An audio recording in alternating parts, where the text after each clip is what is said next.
Interesting story here. We hear about police cracking cold cases all the time, but this one may be a first. Three women, friends from Lynwood, trying to solve a murder in their hometown from more than 50 years ago. As our Rob Hayes shows us, these civilian sleuths are not stopping there.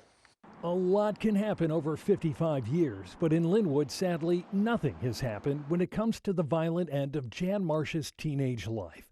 The Lynwood High freshman's murder still unsolved, but not forgotten. 14 years old. She was just a baby. At least not forgotten by these three. We wanted to get justice for Jan. I mean, she was a Lynwood girl. Tina McKillop, Cheryl Sanchez Simmons, and Rose Morales all grew up in Lynwood. Simmons and Morales went to the same high school as Marsh, whose body was found in the shrubs of a Lynwood home in November 1969. When the trio came across a random social media post about the murder, they were hooked, spending the last 5 years obsessed with finding Jan's killer. I'm going to say thousands of hours. Oh, yes. Tina, easy. I mean, easy. Almost every day.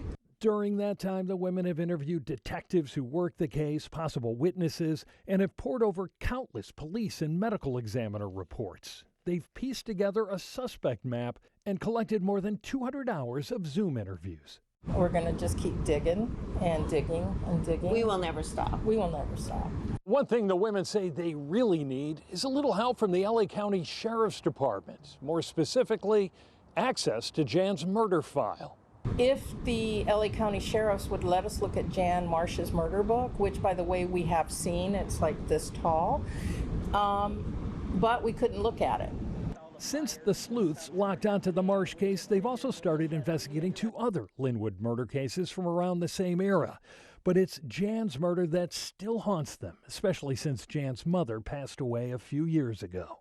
And she died not knowing if anybody was going to work on it except the three of us who were dedicated to it. Yeah, and I drove to that really bothers me. As for the killer, the women say they've narrowed it down to a handful of suspects, only one of which is still alive. Unfortunately, they say any physical evidence that may have contained the killer's DNA has been lost, meaning their goal is far from a walk in the park. Will we ever solve Jan's case?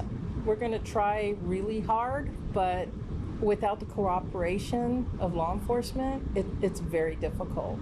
In Lynwood, Rob Hayes, ABC7 Eyewitness News. Hello, I'm Mark Brown. Get more great ABC7 content by clicking the subscribe button for our YouTube channel and download the ABC7 Los Angeles streaming app on Fire TV, Android TV, Apple TV, and Roku to watch on your TV.